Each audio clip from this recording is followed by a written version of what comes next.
And my camera's off. Ha. Welcome to the second webinar of the Cinema Influx series. I'm super excited with the topic and the panel that we have today for you. Clearly, you guys seem to be pretty excited as well because we've had more than double the number of registrations that we had for the first webinar, and we have a pretty massive group right now who are waiting to be let in, and I'm glad I'm here with you from my apartment in Dallas, Texas, and I'm so glad my one-year-old is still sleeping. We have a little bit of peaceful quiet for a little while. The intent is starting at 1:25 p.m. Central, a weird time, but it's just to give us 5 minutes to let everyone in, and then we can start off at 1:30 instead of having to lose from the actual hour. So we're going to be 4 minutes out. The good news is our panelists are all wired and ready to go. Their videos are working fine. The audio is working fine. So hopefully we have no tech challenges. Bring on the comments. Dennis, good to see you from Flagship. Matt and Amy, how are you guys doing? Good to see you as well. Rebecca from Sinopolis, Marilyn from Landmark. Good to see all of you guys. Peter from Screen Vision, I should add in that Screen Vision has the highest number of registrations from any one company for this event. So thank you guys from Screen Vision for the support. And Jean or Jean, I don't know how you pronounce the name. Sorry, if you're Frenchly inclined, then you would be Jean. But Sony has an equal number of registrations as well. Sony Entertainment has 10 people registered for this webinar. So yeah, we are 3 minutes out. So let's just give everyone 3 more minutes and then we will get going. And I hope your popcorn's warmed up and ready to go. I have a little surprise. Awesome. So let's just wait it out and then we'll take it from there.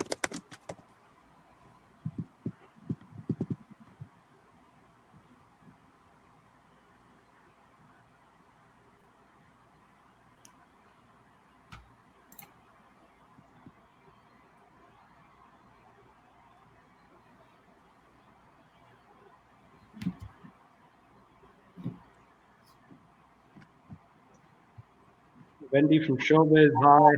Puerto Rico in the house. That's exciting. Good to see. Tanasi, how are you doing, man? Good to hear from you. K from Fathom Events. I wish we could call you something other than K.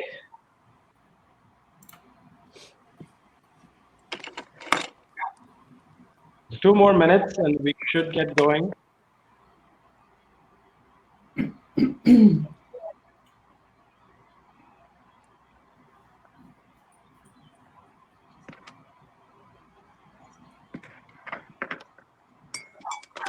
Like a team member actually telling me this is blowing up. Pressure. No pressure panel.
let's do it again.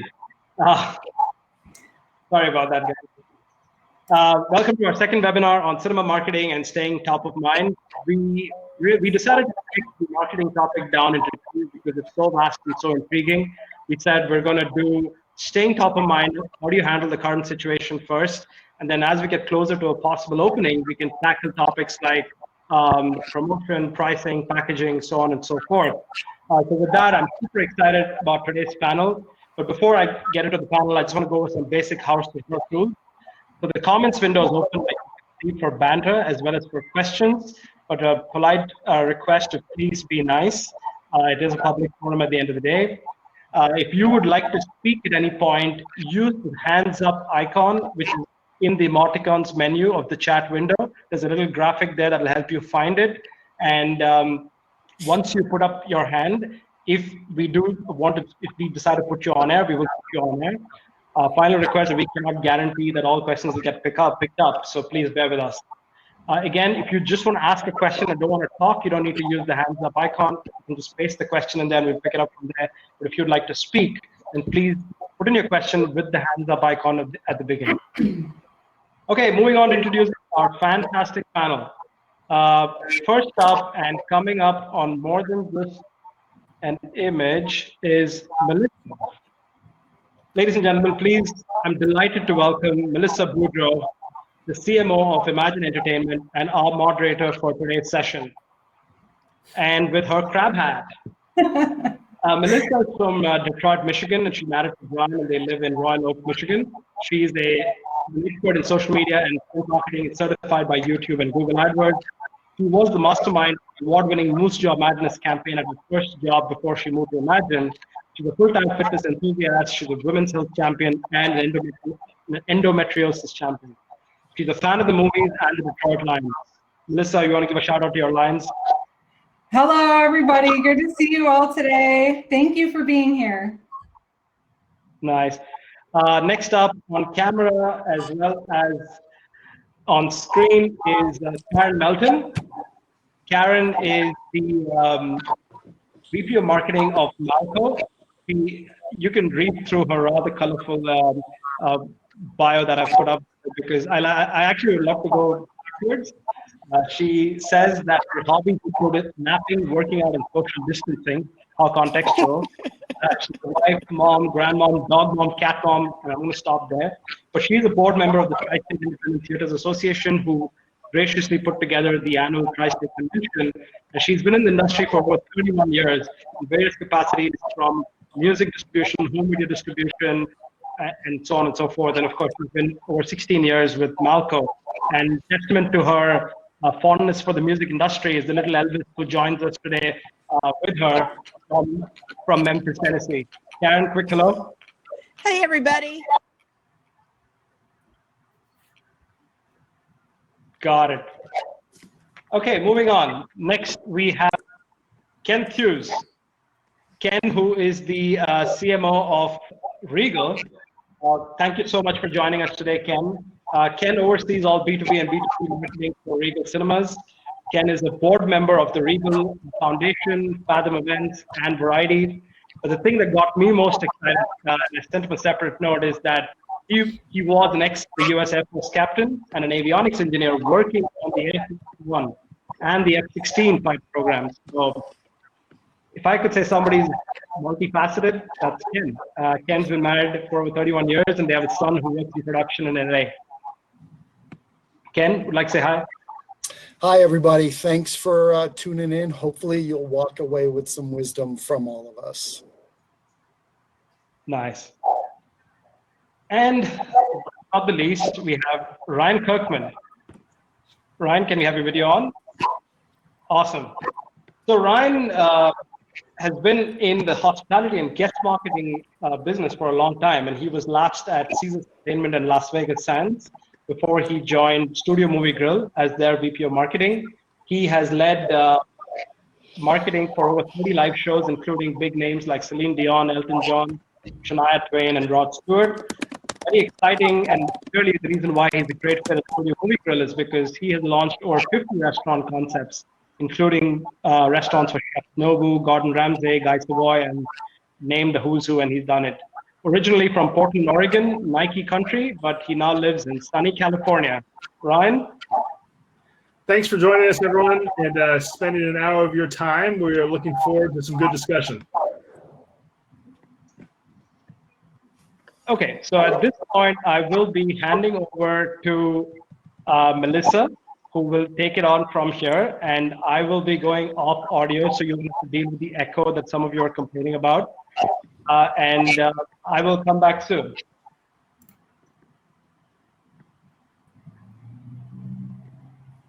Thank you, Pat, and the Influx team for putting together this phenomenal panel. I'm really excited to be here today and to be your host for this. You know, marketing in cinemas is always about fun, which is why I'm wearing a fun hat. But in times of crisis, like what we're going through right now, we have to be able to pivot quickly to figure out how to keep our guests engaged and coming back to our cinemas. So today, with this incredible panel, we're going to discuss ways we can do that, provide you guys tactics, and figure out how you can stay top of mind with all of your guests. So sit back, relax, get your popcorn, and enjoy the show. I'll take off my hat. And we are ready for our first question, which is going to be to Karen. So if we can get her queued up, and the rest of the panel, please. So Karen, can you tell us a little bit about what the most engaging campaign that you've done since you've had to close your theaters? I think the biggest thing we've done has been our social media outreach. And we've had a couple of, here, I'll take those off so you guys can see the real me, and I can read my notes actually. We've had a couple of engagements that have been very popular, and one of which was we started selling popcorn in bulk, and it took off. And what started as just a small idea, a few hours into it became 60,000 views. And one sec, for a second. Request speakers to go and leave. We're getting an incredible amount of feedback. Thank you.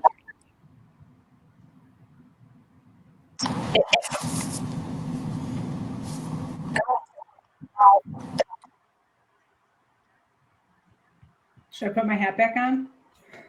Karen, can you hear me? Hat, I can hear are we you. good to go? Yeah, we're good to go. Karen, you can go now. Okay. Sorry, Karen, let's take it from the top. No problem. Thank you. So the most engaging campaign that we've done, honestly, has been where we have rolled out our popcorn sales. We have one location in Memphis that has a restaurant, our new Powerhouse Cinema Grill, and we have kept that open since it has a full serve restaurant.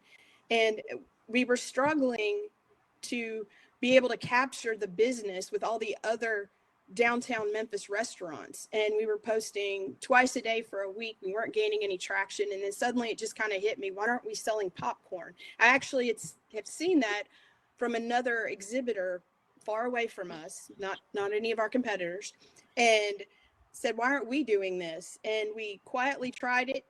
And what started as a simple Facebook post, like I said, exploded. We had 60,000 views in a matter of hours.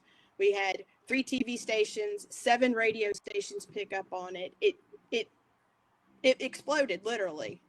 And from there, we were able to take that. We waited about 48 hours, wanted to see how the sales actually would be. And we expanded it to 2 outlying locations and then added pickup locations within the Memphis area because that was the demand we were getting, the feedback on our social media pages.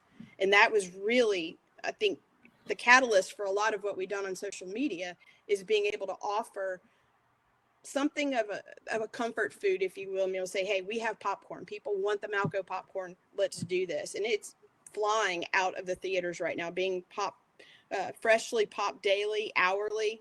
As soon as it's being ordered, it's popped, it's ready to go. The other most engaging campaign we did was, April Fool's Day was really no joke. So I thought it would be kind of fun to play on that. After seeing a couple really not safe for work memes that were running around out there, I said, let's do a non-April Fool's Day joke. And we gave away a $100 gift card. And that wound up hitting with 300,000 impressions for a simple gift card giveaway. We had over 4,000 shares, 4,000 entries. It was was phenomenal. And we've really been able to just, again, capitalize on that. Each event that we do after just keeps growing bigger and bigger and bigger. And it's great to be able to have the ability to work right now and focus on social media when we normally don't have the time to delve into it at this depth. So I'm sure a lot of the people who are watching, what social media channels worked best for you? And I mean, these views and impressions are incredible. Did you boost anything, or was this all organic? It's all organic. I'm a very healthy person. It's very organic. So, nothing was boosted. There was nothing that was paid for. And honestly, you've got to look at the different platforms. Facebook has been our main one. We've got about 60,000 followers and likes, if you will. We also have, of course, Instagram and Twitter, but each one serves a different area. And you've got to understand the difference between the three and cater your posts accordingly to reach those clients and to reach those customers. What works for Facebook doesn't work for Instagram. Instagram's visual. Twitter for us has a lot of business people, a lot of cinephiles on there, which is great. So we can get in there and have great discussions and do a lot of fun little simple contests with film.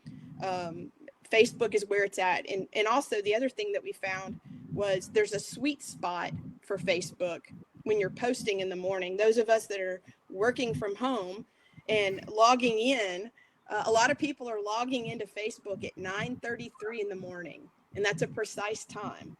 And that's when we found that was the sweet spot to hit if we're going to post something. I posted one this morning. If everyone goes to our Facebook page and look, we did a tax day giveaway this morning, and immediately it just went through the roof again. And I think people want, they want, first of all, they want to feel like winners. We all are in this weird mood right now in the situation. They want to feel like winners. They want to feel like they're contributing to society somehow, and just to have fun.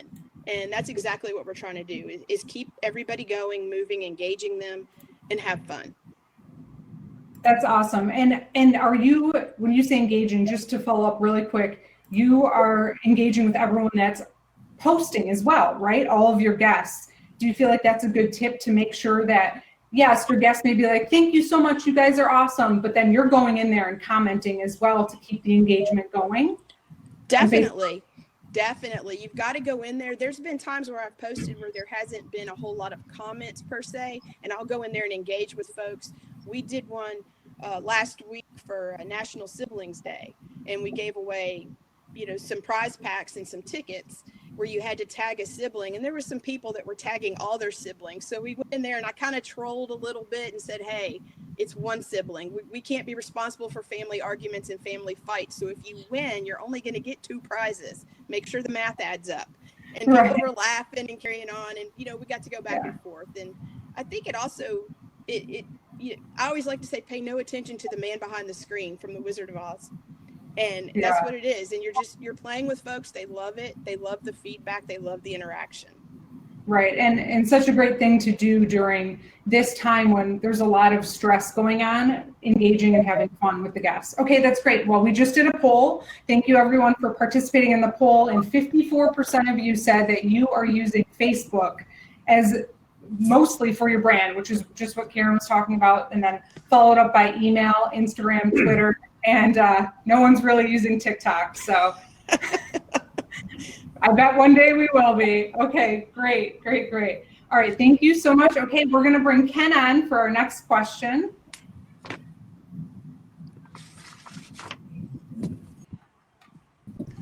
We're gonna be talking a little bit about loyalty with Ken.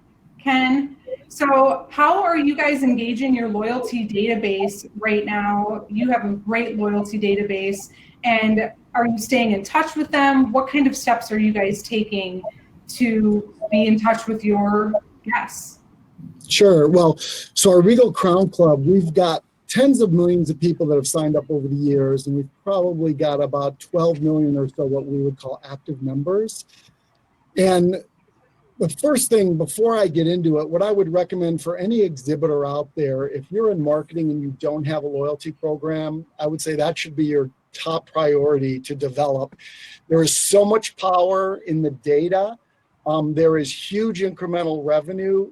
You can definitely structure it on a pay-as-you-go type of platform that doesn't cost anything incremental, but you definitely can drive incremental revenue through a variety of ways. So I'll qualify that. If you have theaters that aren't near Regal, you should get a loyalty program. You are near Regal, maybe just keep doing what you're doing. And we're in this all together. So really our key communication tool, there's 3 of them. It's email, social media, and our mobile app. From an email perspective, typically what we do is we've got maybe 100 versions that we send out weekly. So everybody gets 1 email a week, but there's 100 different versions, and we target depending on what movie's opening up typically. Recently, obviously, with no movies opening up, we've really scaled it back, kept it simple. Really 4 priorities. One is reassure our members. They get nervous about things, they have questions. So we talk to them, we answer the questions, that's key. Things are happening in terms of we have credits that expire, and we reassure them that they're not going to be any worse off. And then we, instead of obviously focusing on individual movies, we talk about whatever movie news is out there. We share trailers as well. So any trailers that happen to be breaking or new versions, because again, going back to the power of the data, when we target members who've watched a trailer, when the movie opens up, our return on investment of those people buying tickets is 2 to 3-fold higher than the average member. So it's a great tool to get them watching trailers, see which ones they're watching, and then come back to target them when the movie opens up. So outside of the email, we're leveraging social media. And again, our approach has changed. We've scaled way back. We're doing now, instead of 7 to 10 posts across any individual platform per day, we're doing 1 to 2. And the approach that we're taking is really, again, acknowledging the situation that everybody's in. And instead of promoting individual movies, it's more about celebrating movie going in general. And then from that perspective, our engagement has just been phenomenal. So similar to Karen.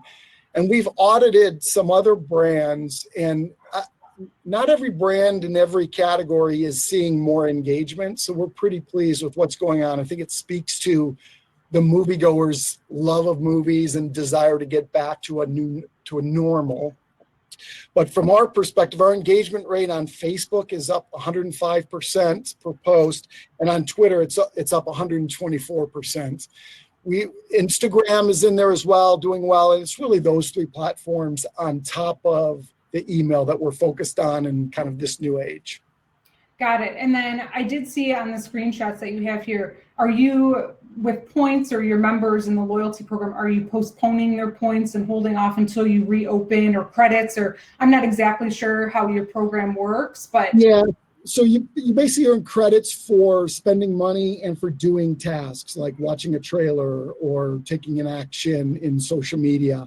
And the credits do expire on an annual basis from when you earn them. So, we've been closed now for about a month. And so there are credits that are expiring. We're reassuring the customers, you're not going to get penalized. Your credits are not going to expire. They're going to be back there. You'll have time to use them when we reopen. yeah, and that's just a great tip for everybody watching, is do right by the guest at this time. That's so important in getting them to come back to your cinema. I mean, you definitely want to make sure that their credits are still there when they're ready to come back. Absolutely. Okay, good. Anything else you want to add about the loyalty program before we move on? No, again, I just, highly recommend it. I think as marketers, one of our roles is to be kind of a just strategic decision maker, not just tacticians. And so I think it's really a great strategic tool to have for every brand. I fully agree with you. Those are definitely usually your most engaged guests. And at this time, it's so important to stay in touch with them, even if it's, like you said, once a week, because there's not much else to talk about right now. Okay. Exactly. Thank you so much. All right. I think we have a poll that we're going to pop up. Okay, good. Well, Ryan is up next.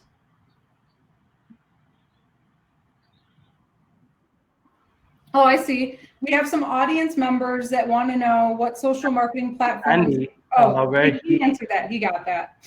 You're using Facebook mostly, right, Ken? No, I'd say we're on an ongoing Twitter? basis. When movies are playing, we're on Facebook, Twitter, Instagram, and Snapchat. Those are our primary 4 social platforms. Today, we're not doing as much with Snapchat because our strategy is really more geo-targeting with Snapchat when folks are near our theater. So it's really focused on Facebook, Twitter, and Instagram today. Okay. And then geo-targeted for Snapchat, just curious myself, because that's something I've always wanted to figure out as a marketer. Do you just do filters of the actual, like theater, or that they checked in that they're seeing a movie? In terms of our posts? For Snapchat. Yeah, so I mean, we're sharing a variety of information, but really only communicating when they're geo-targeted near the theater. Okay, great. Thank you, Ken. Appreciate that. Okay, so this is what we were just talking about. We just did a poll, and most of you are saying that you're communicating with your guests daily, which is fantastic. I'm assuming that's via social media. And then twice a week, once a week, and once a month, nobody's doing that. So that's great. Some no communication, so I'm not sure. They might not be people who work in cinema, but I think daily on social media is very important. And then, from there, email is very helpful. Okay. All right, Ryan, you're up. Melissa, can you hear me? I can. Okay, we have a good question from Andy, who had a question for Ken, which was, what tools do you use for social media? Do you use any tools to manage the social media platforms? We do. Is he asking about social media or about loyalty? Specifically. Yeah, we've got a variety of tools that we're using, both to track engagement, to track sentiment, and from a posting perspective as well, to plan out our posts. Because again, when we're fully staffed, we're posting, like I said, 7 to 10 times per platform per day. So it's really keeping the team busy. But I'd say our key metrics are around looking at engagement and making sure that what we're posting is relevant for the consumers. And do you use a tool like at Emagine? We use Sprout Social. Do you guys use a third-party tool to help you manage all of that? Yeah, we've actually been investigating that. We hadn't been. So Sprout was one of a couple that we're talking about. We were actually just about to make That decision, and then all this happened. Understood. Okay. Hopefully that answers the question. Okay. All right, now Ryan, for real, I get to ask you your next question. Thank you, Ken. See you in a few. Hey, Ryan. How's it going? So something that's been important and talked about a lot is, is there appropriate tonality or messaging in this environment that we're in, right? We don't want to say everything's amazing and great when people are going through a lot of hardship. So how are you guys handling that, or what's your opinion? So one thing we talk a lot about at Studio Movie Grill is an authentic optimism. So really, there's enough, you can turn on the news to get depressed if you want to. So our job is to not do that. We want to keep people mindful of what the movies are all about, which is a form of escapism. So, we try to stay positive and make sure that the idea of movies and that opportunity for escapism stays top of mind, but still be grounded in what's going on around us. Don't be tone deaf to that situation, but remind people about what they love about the movies. Acknowledge the fact that they're probably watching movies at home, which is not something we normally like to encourage as much. But how do you bring that theater experience at home and allow people those moments to still experience your brand, but just movies in general, in their home? Because long term, we're competing with other distractions like video games and anything else that someone wants to do. So the degree that we can invite people to still engage with movies in general, I think is a positive for all of us. Yeah, for sure. And how are you guys balancing your posts? Are you trying to just keep them light and airy and fun about movies? Are you doing some other just fun, engaging stuff? We're doing a little bit of everything. We went through a mind map exercise to understand where movies hit a lot of people. So it can be everything from you know, what's your favorite romantic comedy? And just let people riff off of that. People will always, you know, just kind of build and converse with each other on that too. Maybe there's a scene from a movie that captures the mood of the times right now, and we'll just post that as a happy Monday, or, you know, whatever it is. So we've definitely balanced a little bit of everything. Okay, awesome. I do have a question for everyone on the panel. So if you guys can bring everyone on the panel that's coming from the audience. A lot of people are really interested in social media marketing tool besides Sprout Social. So just curious what everybody else uses on the panel. I was using Hootsuite for a hot minute and then decided, honestly, it's easier for me just to flip back and forth between our 3 platforms. I've got them saved, so it's real easy to hit it and be done with it. I'm a party of 1 in our marketing department, so I have to find what works best just for me. What might work for me may not work best for others, but I can still get in there and see the insights and see how the posts are doing. Like I said, I tried the Hootsuite. I just wasn't pleased with it. That's my personal. That's nothing against Hootsuite. I'm sure they're great. I just personally didn't like it. I like to be able to have some, I just operate them separately. Now, Karen, quick question for you. Do all of your locations also have child pages? Like an individual page for each location, or do you have one just parent page for everything? No, everything's run through Malco Corporate.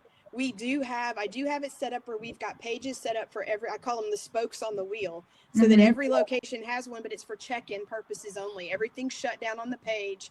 And when you go to an individual page, it tells you to come to the Malco page for information, to ask questions.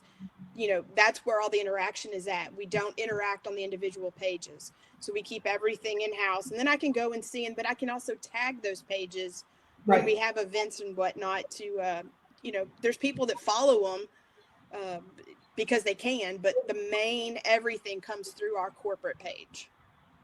Okay, got it. Ryan, what about you guys? How do you handle it?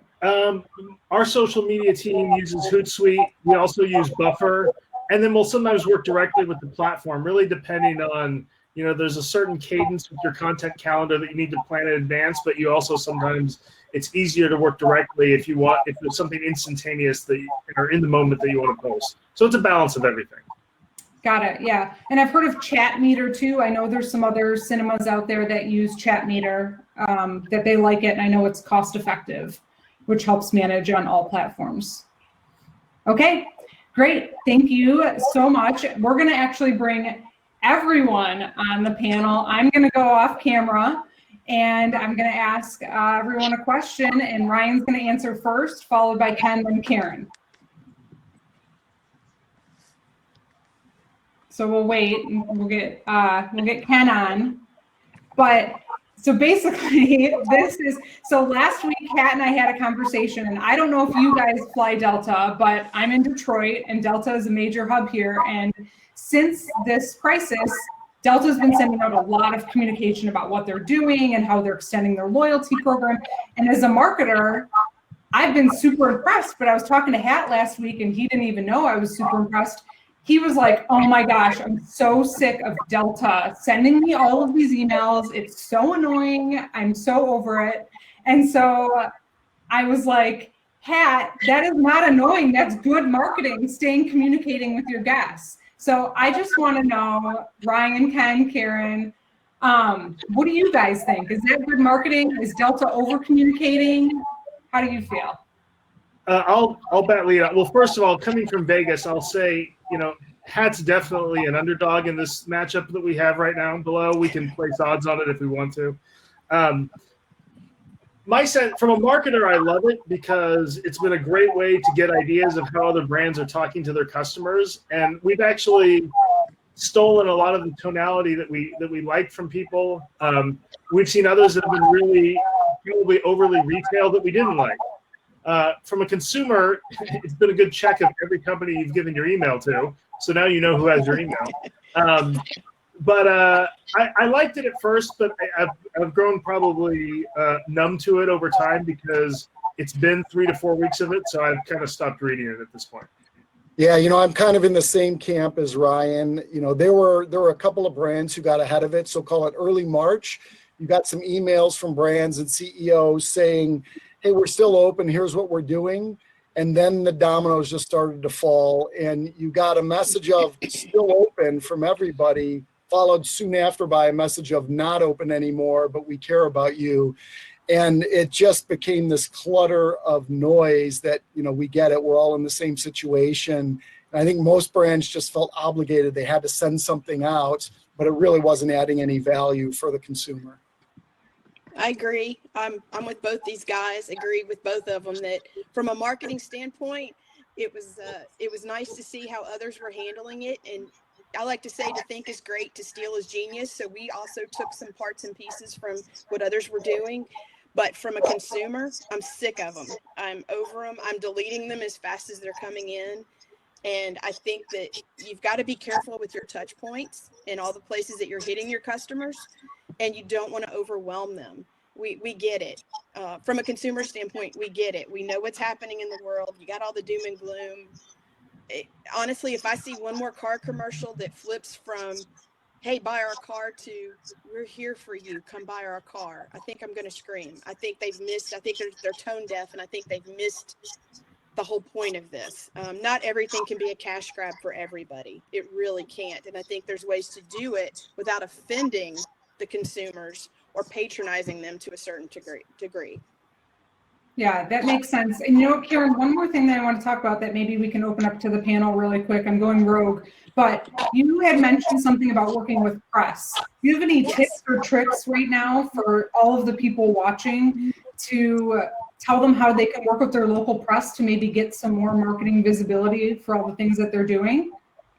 Oh, definitely. And I'm going to apologize right now. I know there's a lot of folks that we do business with from the media side who are actually on this webinar that I see them chatting on the chat side. So they could just like earmuffs, don't listen to this. They're not going to like what I have to say. So I think it's important that right now that you are leveraging your media relationships. And by that, I mean radio, TV, print, whether it be a newspaper. Yes, there's still print newspapers out there. We live in the dirty South. We still have a lot of that old school stuff here. So it's very important to make sure that those relationships are strong and remain strong, because that's how we've been able to do everything organically. Is when we send it out, our media partners are jumping on it. You got to keep in mind that radio is behind with social media. Radio is the #1 way to reach people right now. Yeah, and I'd say that the local media, to jump on that, they're craving positive stories. They are. So, they've got COVID-19 up the wazoo. And just an example we've shuttered all of our theaters, like almost all of you, we've got a couple that were still being remodeled and refurbed, and we're spending millions of dollars in some of these locations. And so we reached out to a local reporter who was just dying to write something new and positive and future looking. And, it worked really well. So I think all of us have theaters, local media, and just reach out to them and just talk about potential stories and see if they bite on one. Yeah, I love that. And then Ryan, I don't know, we have only a couple seconds to talk, but do you have anything to add? No, I mean, we've had a similar experience in that we've had some good local news reporters looking for a positive story that have covered what we're doing over the last few weeks. And that's been a nice way to get the word out. Awesome. Thank you. Yeah, I think that's a great tip for everybody who's watching, is reaching out, is they want the stories. So you can even reach out via Twitter and you might be able to get someone to come cover what you guys are doing. So Hey Melissa, can I throw in an extra point there for the media, aside from actual stories, if you will? A lot of local media, because you keep in mind that we are customers, we're clients of these stations, and they've lost a lot of business as well. And they've turned the tables, and there a lot of them here, like in Memphis, there's a whole cluster that's doing free ad Fridays. And for small businesses to be able to go on air on Fridays for 1 hour and talk about themselves for 2, 3, 4 minutes, and you get all that free advertising, free branding. So if that opportunity is out there, you definitely need to take advantage of it. This isn't about just getting the local TV station to cover you. This is about working with your radio stations and making sure that you keep your branding efforts up in addition to your customer engagements. At the end of the day, when all these doors open, who's going to spend that expendable dollar? Where's it going to go? I want it coming to the Malco. I want to make sure that we were on the forefront of their mind this entire time, and we were doing everything positive, everything right, and that we were a good partner to the community throughout this whole time. No, Karen, that's a fantastic point, and I think everybody should be doing that because this is the time to go all in on branding and your brand so people feel very loyal to you. I think that's why I felt so loyal to Delta, and it seems like based on the poll that I was right. So not only 10% more right than half, but thank you, everyone. Yeah, bloodbath, that was pretty close. I appreciate everyone who voted. Okay. All right, Karen, we are going to move on. I have a question for you. Okay.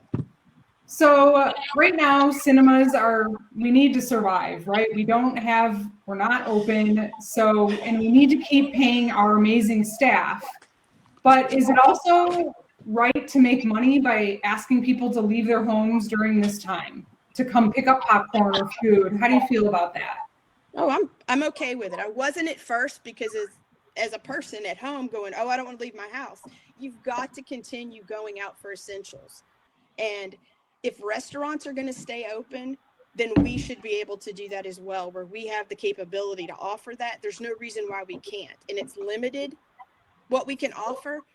And honestly, I was terrified when I tried this with the first location. I was afraid the manager was going to hate me more than sometimes they already do with some of the things we come up with.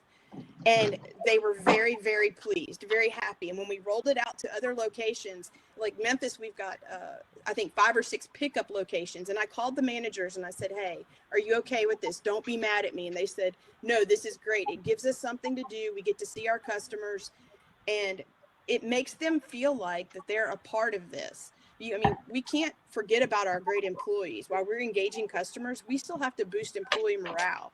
And our actual managers, we're all hanging on by a thread, every one of us. And our managers need something to do other than clean popcorn poppers and caulk windows or floors or whatever it is they're having to do. And they need to feel like they belong and they're a part of this. And if this gives them some sense of normalcy in the short term, I'm all for it. And if it helps us make a little bit of revenue, I'm all about it as well. The response that we've gotten from customers has been huge, to the point where on our social media, I'm seeing people post that they're having to call 30 to 60 times to get through because our phone lines are not set up. Right. For the amount of traffic that we're getting that people want to buy our popcorn, which has made it fun to go engage with them and be like, oh, hey, you love our popcorn as much as we do. And bear with us. We're getting through. Just hang tight. We promise you're going to get your popcorn. And they're buying it up. Yesterday, we rolled out nachos. And who doesn't want nachos right now as a comfort food? So we're, between the nachos, the candy, the popcorn, we're hitting it. And I can tell you also that another way we're trying to help our managers out and help our bottom line as best we can is I reached out yesterday to all of our corporate clients, that had events booked with us that had to cancel for spring and summer, and reminded them that now's the time for their branding, that they should maybe consider buying the candy in bulk. We've got special deals on it right now, and hand it out. There's actually a couple restaurants up here where I live out in the country that is giving away free meals, sponsored by a local bank and a real estate company. Now, what better way to get your name out there than to go and do a community event? And that's what I posed to our customers yesterday, and the feedback's been very positive. I've got people emailing going, how do we get our hands on this? How do we do this? Because they in turn can give back to their employees or give back to their clients and keep themselves front of mind during this downturn. So no, I don't think it's wrong at all to ask people to leave their homes. People are going to do what they want to do. I'm not going to get into the whole First Amendment and all this mess with the Constitution and all that. Let them do what they're going to do. If they want to come and buy popcorn, sell them popcorn. It's not that big a deal. Sounds like the guests have really enjoyed it, and it's been a positive experience for you. And I know it has been for us too. So that's really great. And I'm excited to hear that your staff were excited about it too. Yeah, I see one of them commenting right now. He says nobody hates me, and I think that's great. So I feel better. That's good. Obviously our main concern is always making sure everybody's safe and happy and healthy. Okay, that's great.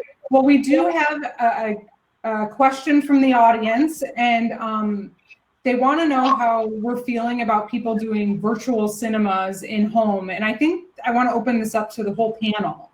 So I know Emagine is doing a virtual cinema. I don't know if you guys are doing it, but how do you guys feel about this kind of concept to bring in a little bit of revenue at this time? You know, I'll start. At Regal, we're not doing it. We don't really see the opportunity to drive any kind of relevant incremental revenue.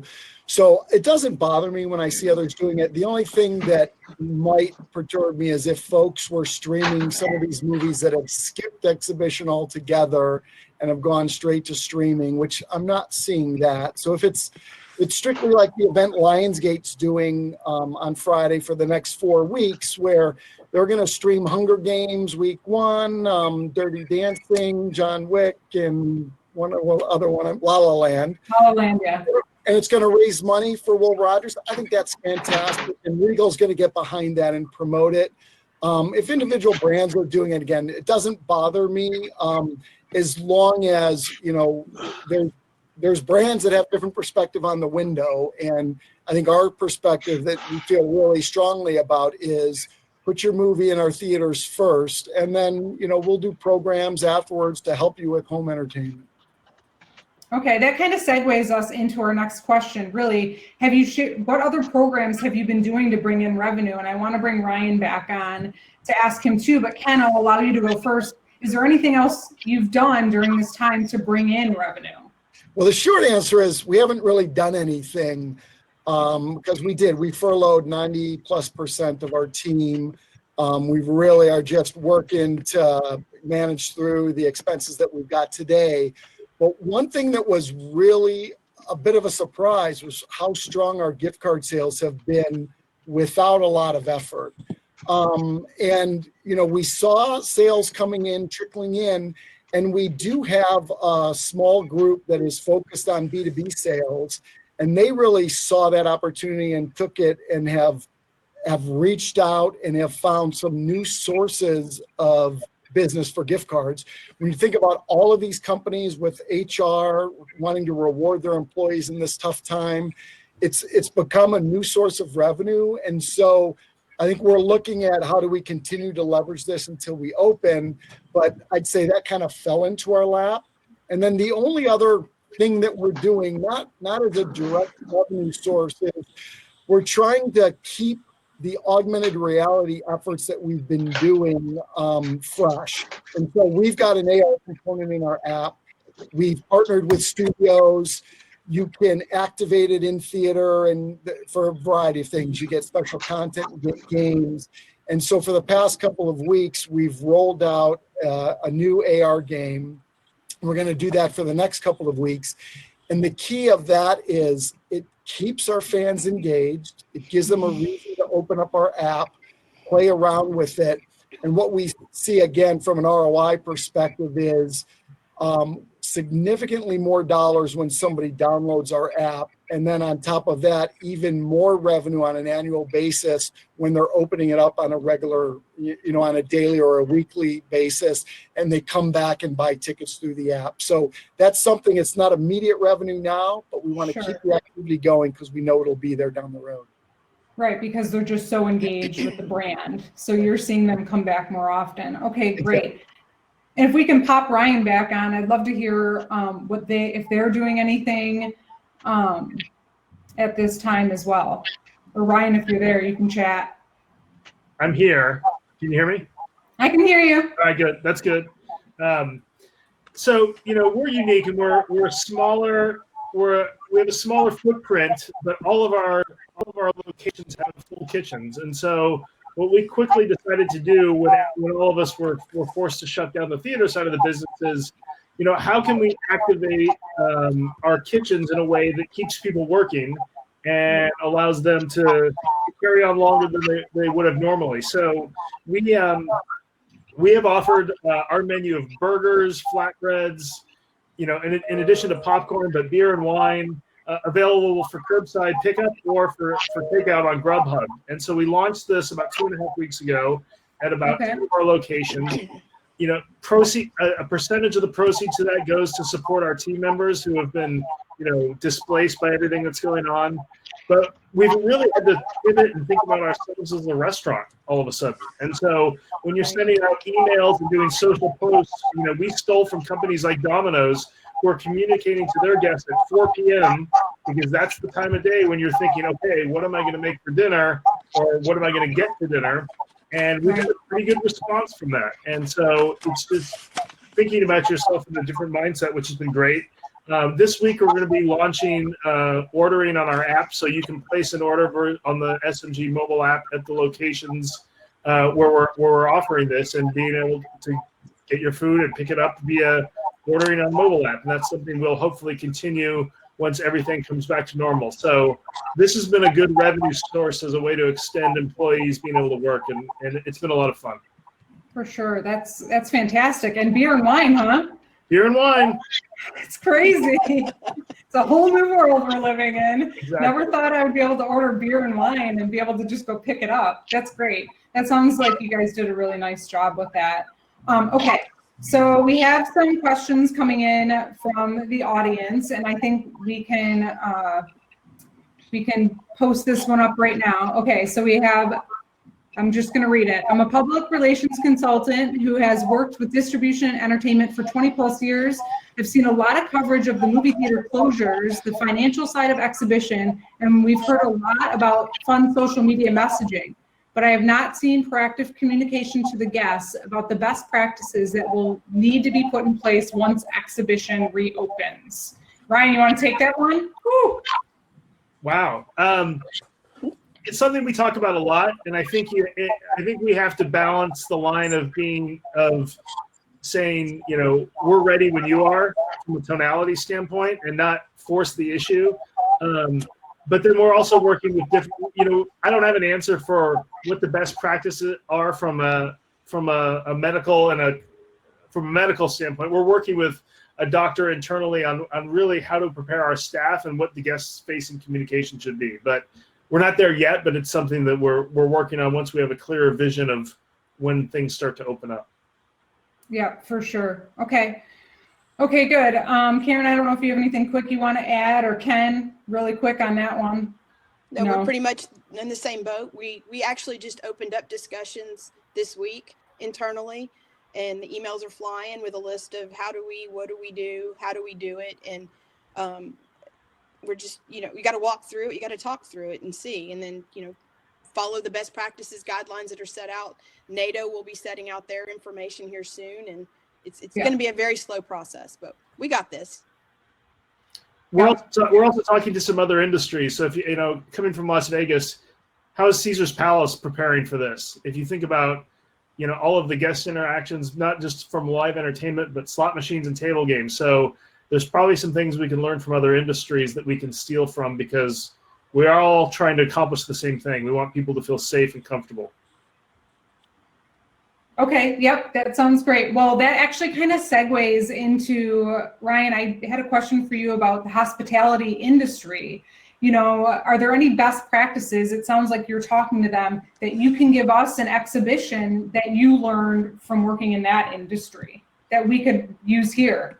Well, I think Ken probably answered this question for me or a little bit earlier, and that it's really, how do you best leverage your database? I mean, the casino industry has long been the best practice in leveraging your database from a communication standpoint, but also how to drive revenue and identifying who your best customers are.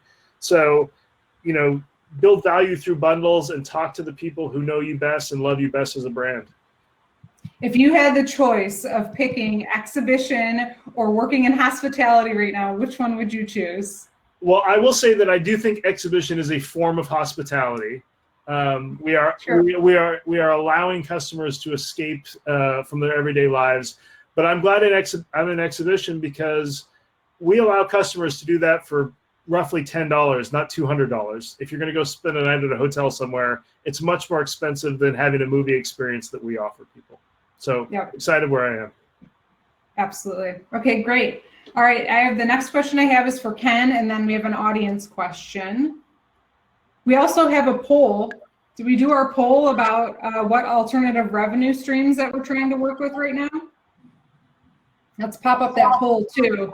And then Ken, so obviously there's been a lot in the press and media about larger circuits staying solvent at this time. How do you convince audiences that cinema is coming back? So I think audiences for the most part assume they are. I think what's key for each brand, whether you're big or small, is keep engaging with your consumer. If you ignore them, that just gives them a reason to wonder. We're getting lots of questions from consumers.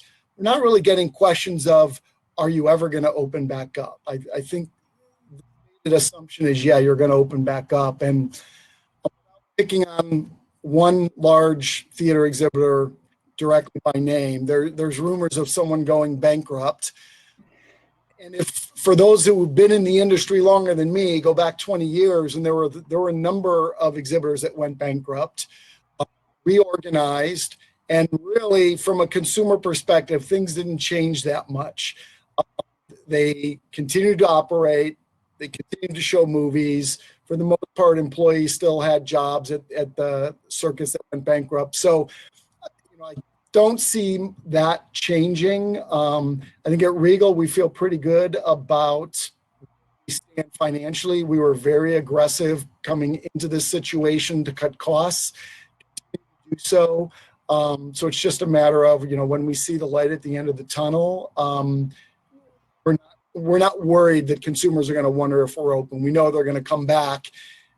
Some surveys, NATO's done some, there's been some other ones that the majority of consumers are absolutely coming back to the movies. Some say they may wait a couple of weeks.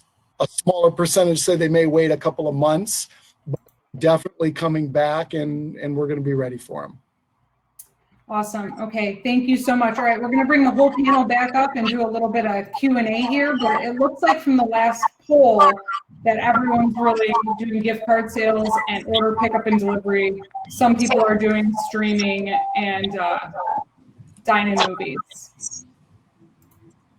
I'm going off. We're going to bring Ryan, Karen, and Ken back up. And okay. So I'm going to give this one to Karen. So speaking of studio partnerships, has anyone heard from studios if they're going to be open to help with promotions once the theaters are ready to reopen? Yes. Yes, we are hearing from them. There's a lot of feedback right now on the audio, by the way. Yes, we are hearing from distribution. They've contacted our film department, and they're very anxious to have us back out there. They want us back out there, and they're talking about different ideas, whether it be repertory product or whatnot. But the discussions have started, and I think that is huge right now, to know that they want to reach out to us and say, hey, how are we going to do this? I've seen a lot of emails where it's been very comforting that we've got you, we're doing this, we're going to help you every step of the way. And I think that's a wonderful thing. As long as it's true, which I believe it to be true, then yes, I think that is exactly how we're going to move forward. We need each other. Yeah, absolutely. I absolutely agree. We have two more questions, but they're kind of similar. I'm going to give this one to you, Ryan, but people are pretty anxious about going back to movie theaters. How can exhibitors begin the conversation about movie going safely, both direct to consumers, but also through local and national media outlets? When is the right time to start working on the trust? And then there was another question that just said, how do we make our guests feel more comfortable when they do return? I think it's a similar question. I think people are just wondering what we can do as marketers to make sure our guests feel comfortable. It's going to be an education process, and I don't know if I'm going to have the direct answer for what it is, but as soon as there's some agreement or close to agreement on best practices, I think making sure employees are visibly practicing that. So when you've got guests that are coming to the theater, there is a overt visual of employees actually, taking in those best practices, whether it's wiping down every seat or every countertop or every door handle or whatever, and just making sure that guests know that we have their best interest in mind and proactively in a non-commercial way, letting them know that we're looking out for them. I think that's the plan. What it is, though, I think is still going to be unclear until we get some more clarity from the medical community. Yeah, I agree. Okay. Sounds good. Well, one last question. I'm going to kick this one over to you, Ken. Have you looked at adjusting your prices once you reopen? Oh, we can't hear you. See if you're on mute. I'm muted there. So There you are. well, I assume they're not asking if we're going to raise our prices to make all that money back. I think the general consensus is, whenever that magic date is that we open up, studios are going to be maybe a little reluctant to give us the big tentpole that first week. Like Rian said, we don't know what's going to happen. I expect our industry to be at the tail end of businesses opening up, just because of the complexity of we've got to work with the studios and get product. So I think we are expecting maybe we open up for a couple of weeks with repertory titles, some discounted movies, before we get that big tentpole. I think in July we've got Tenet, we've got Mulan right now. Hopefully we'll be open, by end of June, so that's enough of a window for those studios to be advertising the movies. But long term, I don't think we're planning to lower our prices. I do think we're going to come out of this eventually very strong. If you think about the travel industry, I think they're going to have a much bigger hurdle than we will. To spend 2 hours, maybe not as socially distanced as you could be at home, is something that folks are going to be willing to do to escape kind of the drudgery of what, the four walls inside their house. So we're expecting, again, to come back quickly, maybe not immediately, but, we'll use some repertory titles if needed, probably discount those. And then when the big tentpoles come back, we'll have our regular pricing. Sounds like an awesome plan. Thank you so much. Pat, off to you.